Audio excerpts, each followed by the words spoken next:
programa. At maumpisa kita sa Program for Youth. Ayan.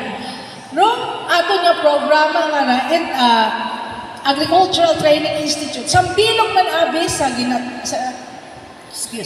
tinutuyo daya nga programa, ma-encourage ron mga batanon, mga pamatanon nga magtuon it agriculture. Dibaga?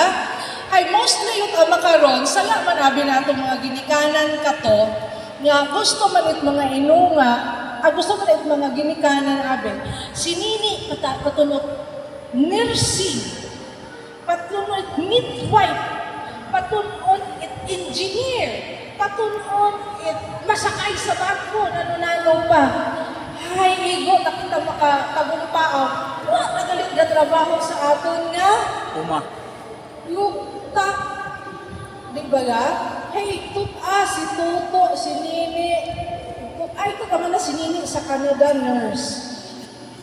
Okay, aron. Pero kamusta man do aton iyang sitwasyon sa aton nga lukta? The least is that, na alin? Ay magugang nun, di saan na mag-uli niya. Ano ginobra? Ginabaligya. Di ba nga?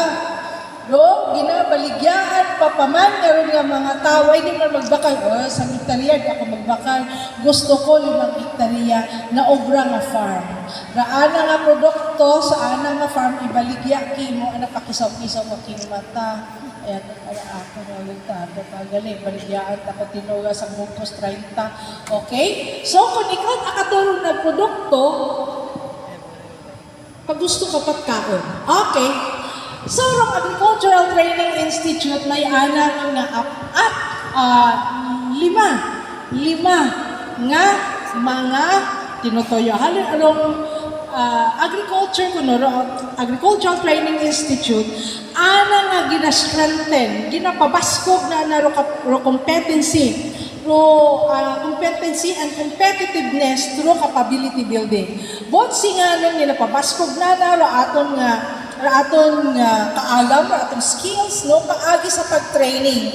That is why Agricultural Training Institute. Okay?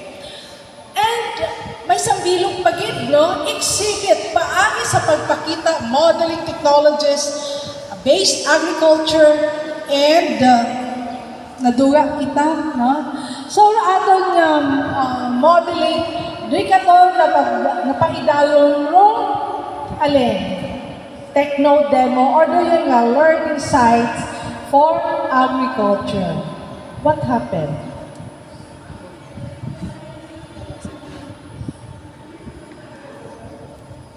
Okay? Samtang na ginakaayag pa no, aton nga mga ni Sir Carl do aton nga video. Okay? Doon, may atong advice. Ano na yung advice? Empowering farmers and fishermen through advisory services. Kamo nga mga mangunguma, pwede kamo nga mag-agto-igto sa among opisina.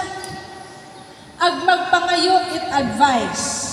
Halimbawa, abimana, ay mama na yang paalit ang bamana, haalit ang mana ba ng baboy nga to, nga matamana ba it. Tagakaon, no? Halimbawa, abimana, agdo ka ba sa Municipal Agriculture Office, uwak na yatawa, pwede ka tumakagto, no? Sa ATI. Mag-seek it advice, hanungon sa inyo maron nga, ginaproblemahan. Disseminate. That's why may ato nga information or may